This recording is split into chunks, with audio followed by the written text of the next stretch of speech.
Santa Filomena. Rogai por nós.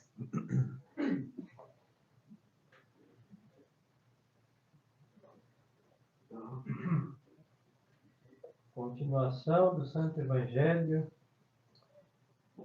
segundo São Lucas. Naquele tempo disse Jesus a seus discípulos: Ditosos os olhos que veem o que vós vedes, porque eu vos afirmo que muitos profetas e reis desejaram ver o que vós vedes e não viram, e ouvir o que vós ouvis e não ouviram. E eis que se levantou um certo doutor da lei e lhes disse para o tentar: Mestre, que devo eu fazer para possuir a vida eterna? Jesus disse-lhe: O que é que está escrito na lei? Como lês tu? Ele respondendo disse: Amarás o Senhor teu Deus com todo o teu coração, com toda a tua alma, com todas as tuas forças e com todo o teu entendimento, e o teu próximo como a ti mesmo. E Jesus disse-lhe: Respondestes bem, faze isto e viverás. Mas ele, querendo justificar-se a si mesmo, disse a Jesus: E quem é o meu próximo? E Jesus, retomando a palavra, disse: Um homem descia de Jerusalém para Jericó, e caiu nas mãos dos ladrões que o despojaram, e tendo-o maltratado, retiraram-se, deixando-o meio morto. Ora, aconteceu que passava pelo caminho um sacerdote, o qual, quando o viu, passou de largo. Igualmente um levita, chegando perto daquele lugar e vendo-o, passou adiante. Mas um samaritano que ia a seu caminho chegou perto dele e, quando o viu, moveu-se de compaixão e, aproximando-se, ligou-lhe as feridas, lançando nelas azeite e vinho. E, pondo sobre o jumento, levou-o a uma estalagem e teve cuidado dele.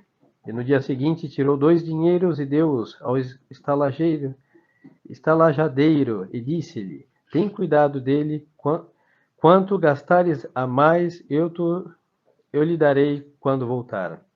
Qual destes 3 te parece que foi o próximo daquele que caiu nas mãos dos ladrões? E ele respondendo: O que usou com ele de misericórdia. Então Jesus disse-lhe: Vai e faze tu o mesmo. Em nome do Pai, do Filho e do Espírito Santo. Amém. Louvado seja nosso Senhor Jesus Cristo. Podem sentar. A epístola de hoje é de São Paulo Apóstolo aos Coríntios e diz: Irmãos, temos esta confiança em Deus, por Cristo. Não que sejamos capazes por nós mesmos de ter algum pensamento como vindo de nós mesmos, mas a nossa capacidade vem de Deus, o qual também nos faz idôneos, ministros do Novo Testamento, não pela letra, mas pelo Espírito, porque a letra mata, mas o Espírito vivifica.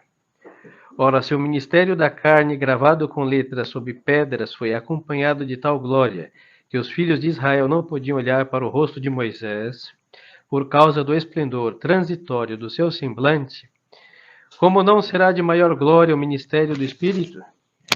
Porque se o ministério da lei antiga, não obstante ser ocasião de condenação, foi glorioso, de muito maior glória é o ministério da justiça. A oração coleta de hoje, a igreja vai pedir a Deus, Deus Todo-Poderoso e Misericordioso, por cuja graça os vossos fiéis vos servem digna e louvavelmente. Fazei que sem ofensa corramos a alcançar as vossas promessas. Estimadas almas, estamos no 12º domingo depois de Pentecostes. Este evangelho é de muita, como toda a palavra de Deus, tem muitos ensinamentos. O bom Deus, nosso Senhor Jesus Cristo, sendo sempre provado pelos judeus. E aqui era um homem conhecedor da lei, de modo que conhecia à risca, ponto, tudo certinho de toda a lei de Moisés, a Torá, os 5 primeiros livros da Sagrada Escritura. E esse sujeito vai perguntar a Deus o que ele sabia. E nosso Senhor, que conhece e prescruta os corações, vai usar da sabedoria própria de Deus. O que está escrito? Aí o sujeito, como bom doutor, conhecedor do seu até então catecismo, na ponta da língua. E Nosso Senhor disse muito bem, deu uma estrelinha para ele de catecismo. Sabe direitinho. E por que não faz? Faz isso, é isso. Agora, o que havia nesse sujeito? Uma desassociação do que ele conhecia com o que ele fazia. Aí está o liberalismo nos dias atuais. Nós conhecemos o certo e fazemos o errado. Por quê? Porque nos convém o erro, olhando o que há de pior em nós naquele momento. Mas e o certo que nós conhecemos condena a nossa atitude, mas nós desassociamos o conhecimento da verdade e a prática. E aí, então, esse sujeito vai fazer algo semelhante, porque tem que amar o próximo como a si mesmo. E ele vai perguntar, porque ele sabia também, quem é o meu próximo? Nosso Senhor sabe que ele sabe. Se ele passou no catecismo, ele sabe, entendeu muito bem quem é o próximo. Então ele vai contar uma parábola. E aqui tem muita lição de Deus. Os senhores acabaram de ouvir que o padre traduziu. Um homem lá vai para Jericó. Foi assaltado. Imagine que Jericó seja o Morro do Alemão do Rio de Janeiro. Mais ou menos aquilo. Foi lá assaltado. Passa um sacerdote, talvez com pressa para assistir alguém. Um morto a mais, um assaltado a mais, que Deus tenha piedade, amém. Depois passa um levita, mais ou menos a mesma coisa, e passa um samaritano. O samaritano, para o judeu daquele então, era o pior ser que havia. Se formos colocar em rixas de nações, é como um brasileiro ser socorrido por um argentino. Mais ou menos isso. Aí é importante ser socorrido, né? Mas o desagradável, imagine isso. Ou um corintiano socorrido por um palmeirense.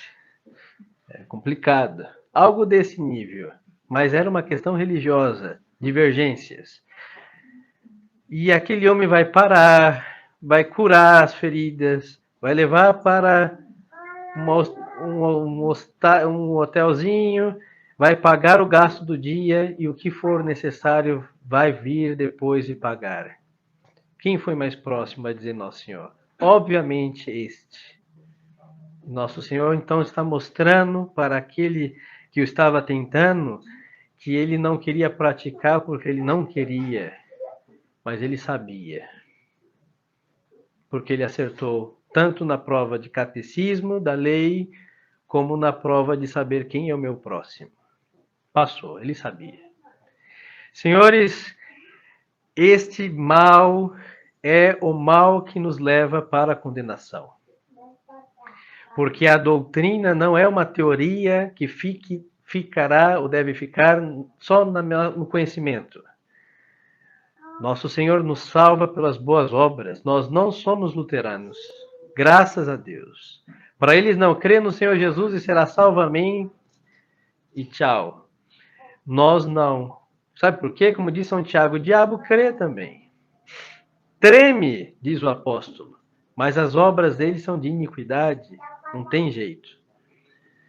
Então a fé sem as obras, vai dizer São Tiago, é uma fé morta. E se não for morta, vai morrer e não serve para a vida eterna.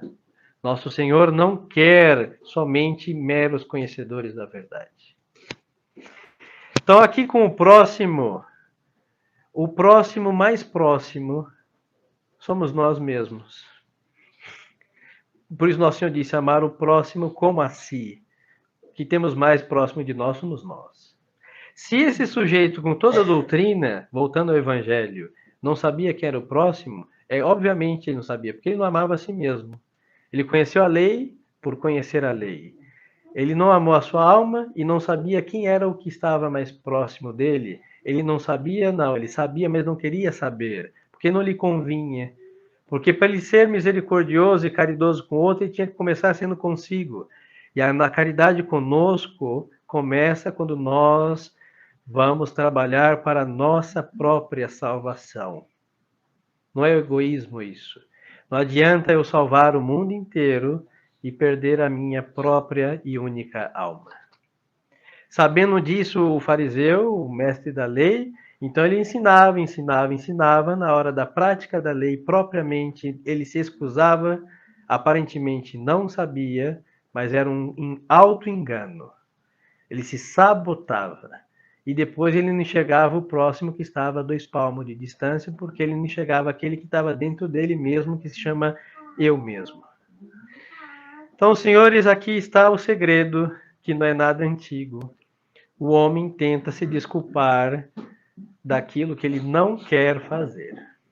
E o Evangelho diz, ele se excusando, perguntou, quem é o meu próximo? Mas ele querendo justificar-se a si da sua inatividade das boas obras. A história em 2000 anos de Evangelho é a mesma. Nós nos desculpamos daquilo que nós não queremos fazer. No caminho vindo para assistir os senhores, eu não contei, hein? Mas lá vindo de viagem, vi várias pessoas correndo, fazia 6 graus em Guarulhos. Se fosse a missa às 6 da manhã com 6 graus, nem as velas estariam acesas, por causa do frio. É assim.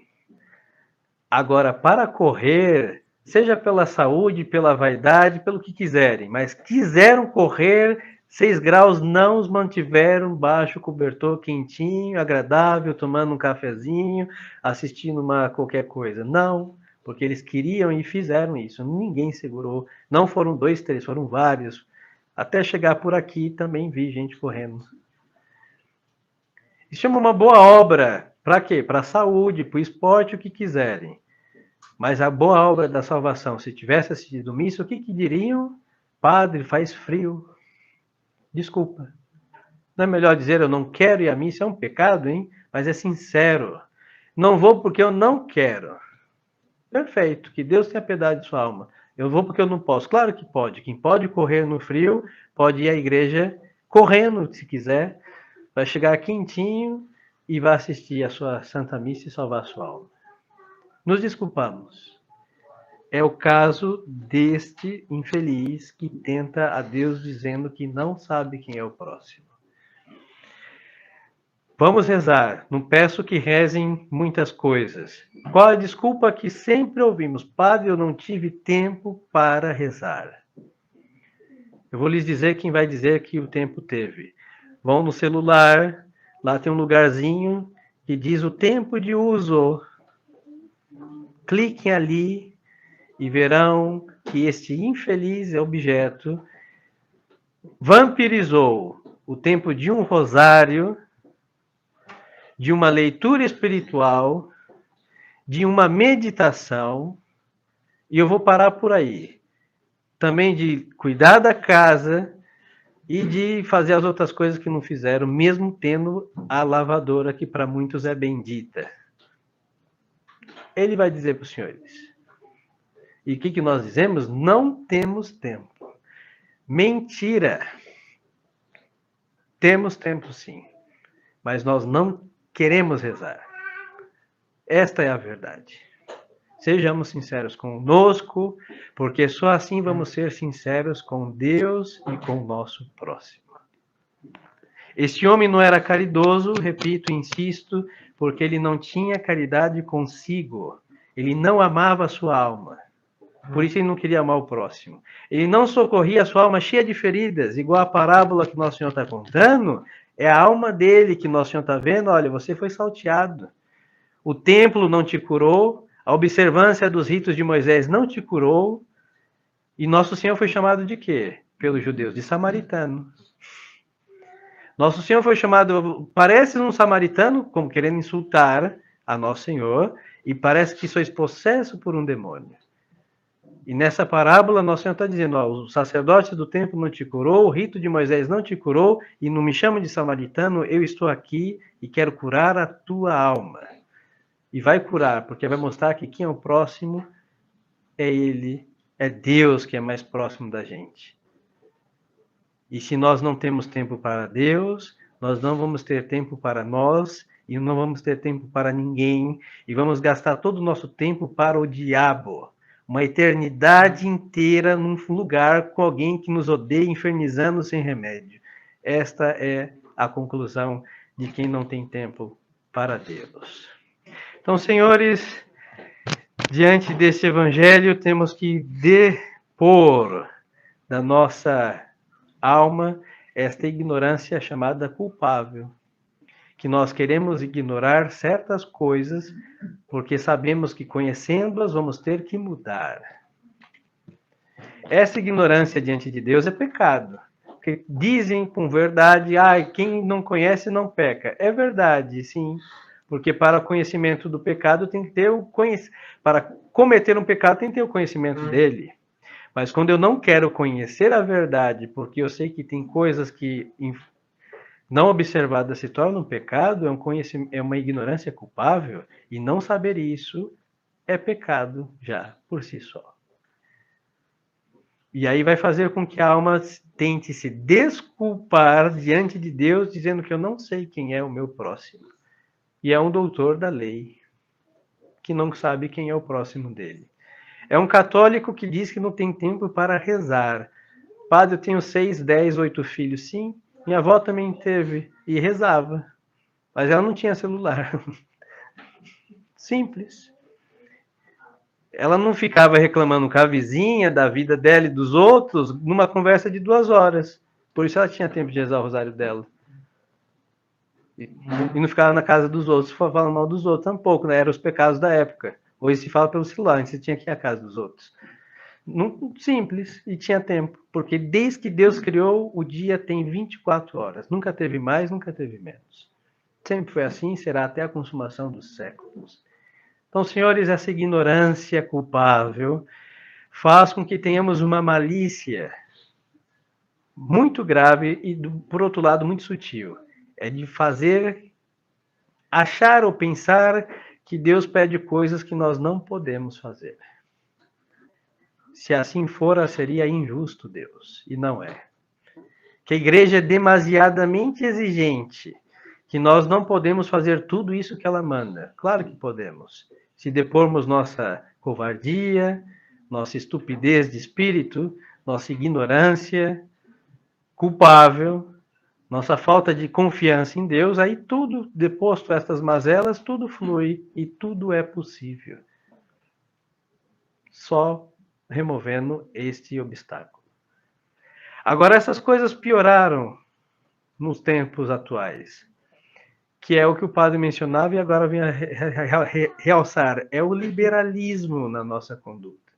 Porque tem coisas que nós sabemos que é certa, que deve ser feito, mas não damos importância para elas. Aí depois vem o que? Um relativismo. Bem, mal, Deus é misericordioso, não vai pedir contas estritas e aquilo passa desapercebido. Quando chegarmos no juízo de Deus, nosso Senhor não vai pedir conta de teorias, mas de práticas.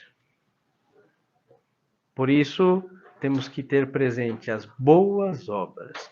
E não pense que é só uma esmola, que é só ajudar um pobre. Também obras de misericórdia, espirituais e corporais, que a seu tempo temos que praticá-las. Ninguém está obrigado a ir buscar um mendigo mas diante dele esmola. Mas tem outras que praticamos ali, nas 4 paredes que vivemos em casa.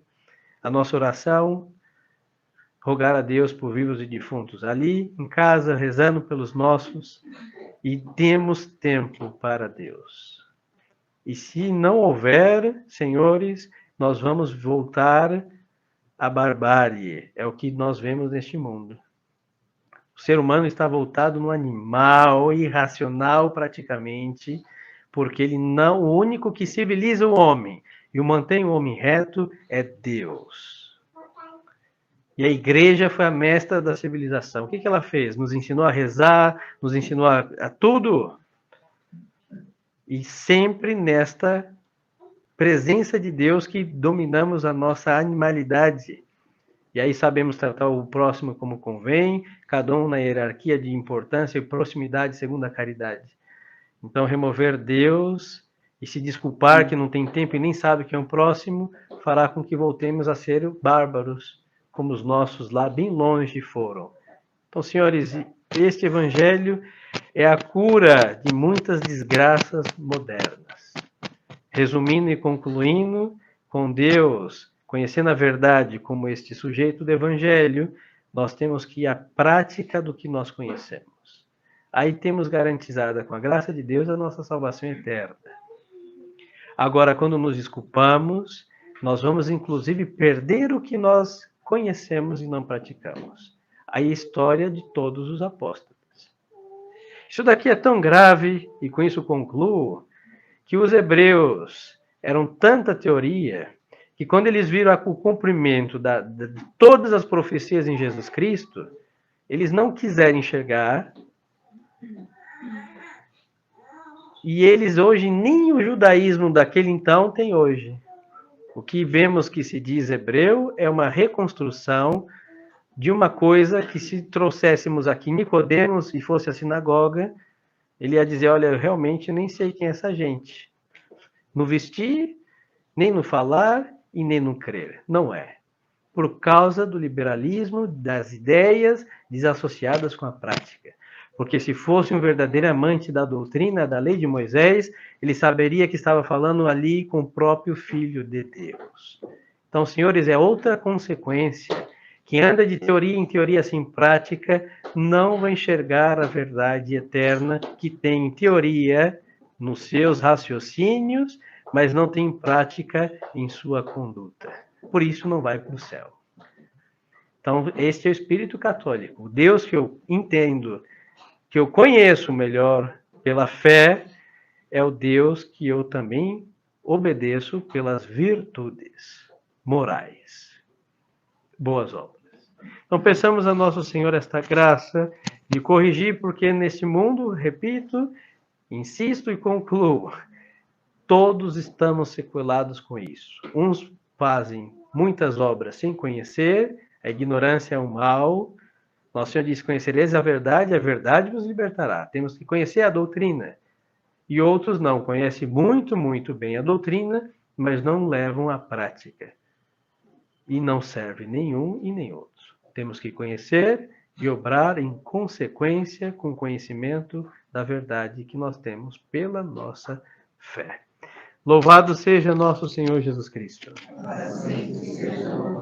Em nome do Pai, e do Filho, e do Espírito Santo. Amém.